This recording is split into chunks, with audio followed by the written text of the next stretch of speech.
The hard road to Tokyo. An American armada laden with United States Marines steams ahead to Tarawa. Before the dawn of battle, chaplains lead our men in prayer. Then from the peace of prayer, the roar of battle ensues.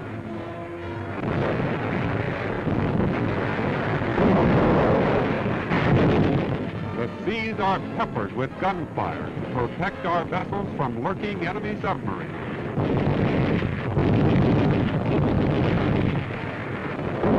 First, our warships unleash a tremendous pre-landing bombardment. Then thousands of rounds of ammunition are loaded into barges.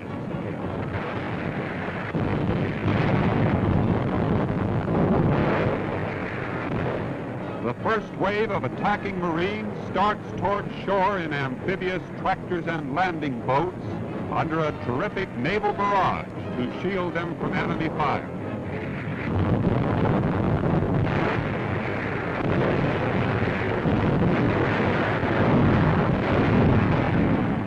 Thousands of tons of aerial bombs are rained upon Tarawa's waterfront and beachheads as the shore lights up like the crack of doom.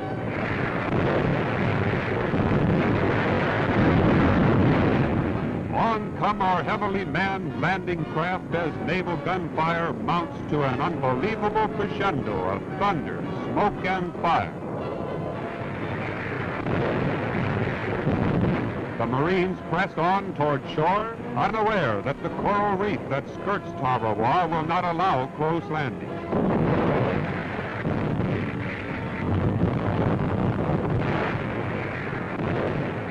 Landing boats are abandoned as the Marines are forced to wade ashore under terrific crossfire from Jap machine gunners and snipers.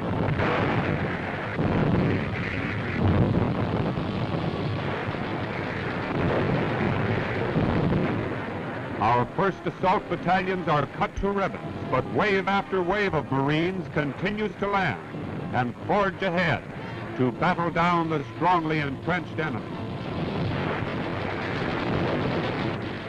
Here in a veritable no-man's land, 4,000 Imperial Jap Marines fight to the last against our oncoming leathernecks. Here at an appalling cost of life, our men seek to wrest this all-important island from the enemy, who seized it from a few missionaries and natives shortly after the Jap sneak attack on Pearl Harbor. Jap pillboxes are blown up, along with the enemy's permanent concrete gun shelters, sunken 20 feet into the ground.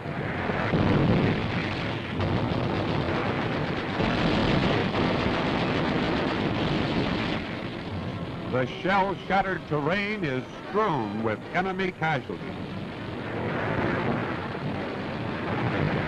On every hilltop, Japs are entrenched, ready and waiting for the assault, holed in a bomb-proof shelters, pouring an incessant rain of steel from their strongholds.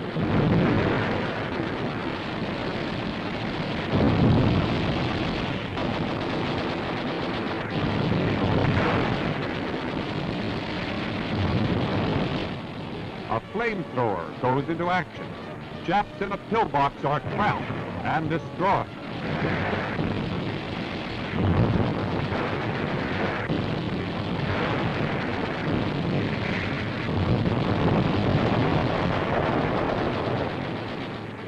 More landing boats, bringing reinforcements, race through the choppy sea to land on the beachhead as the intensity of the battle increases.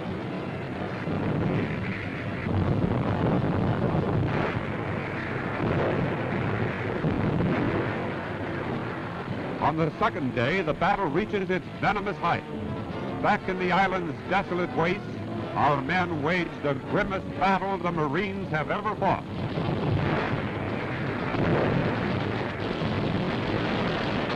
The wounded receive constant care as stretcher bearers hurriedly return the maimed and suffering behind the battle lines for emergency treatment and life-giving plasma. And here in the thick of battle, a fearless cameraman photographs a stirring and dramatic episode. Another concrete enemy pillbox is discovered, a sunken fortification from which the Japs sniped many a brave Marine. Cautiously, the Marines stalked the enemy with guns held in readiness. But the guns and hearts of all but one of the trapped Japs have been stilled. For 3 days and 3 nights the battle rages, a battle that ranks with the most bitter and concentrated engagements in all American military history.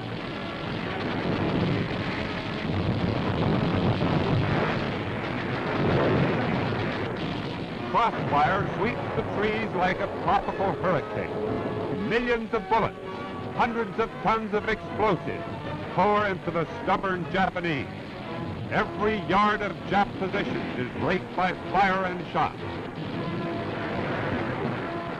United States gunfire is ceaseless, and here in the heat of battle, we see a group of frightened, terror-stricken Japs rushing to a safe haven, which they never attained.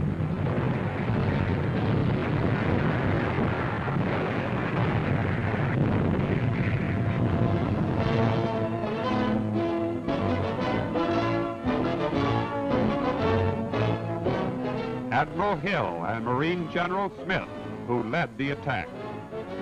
As the crescendo of battle lessens, a frightened kitten, the only living thing for acres around, emerges into the light, and a battle-scarred Marine meekly shares his canteen with the helpless creature. This smiling Marine exhibits a near miss. Tarawa is won, but the record is grim. 1,026 gallant Marines will never return. 2,557 are wounded. The price of victory was high and might have been greater had not the heroism of the attacking Marines overcome the unexpected waterfront hazards that took such a devastating toll. The surviving men returned to the shore carrying their wounded.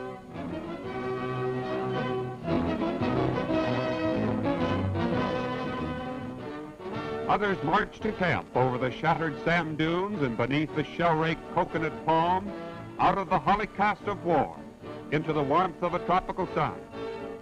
Tarawa was impregnable, the Japs claimed, but they forgot to tell it to the Marines. Grim faces pass Lieutenant Colonel Arnold Johnston, who salutes his surviving comrades.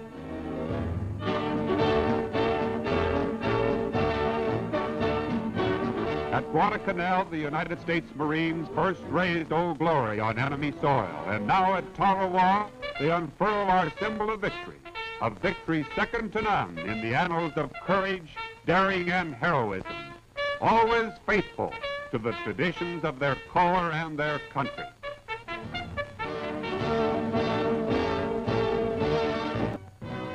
At Cairo, within shadow of the ancient pyramids where Rommel's African offensive was crushed, the fate of Japan is resolved by China, the United States, and Great Britain.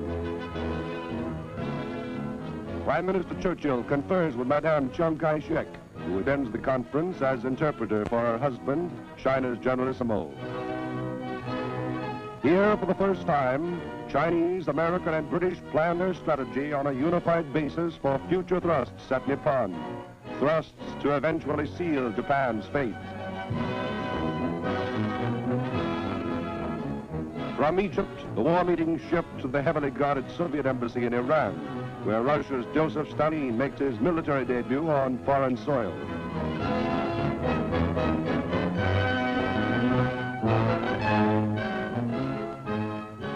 He joins President and Prime Minister to plan present and future strategy against Hitler and his aggressor allies. Joint Chiefs of Staff and the Prime Minister's daughter, Sarah Churchill Oliver, of the WAAF attend. President Roosevelt introduces Mrs. Oliver to Stalin.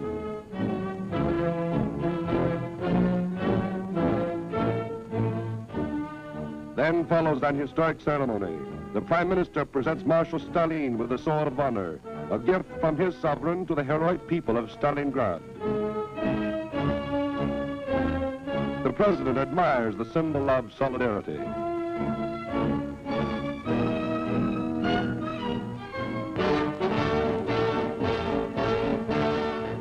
Your commentator is Ray Henley.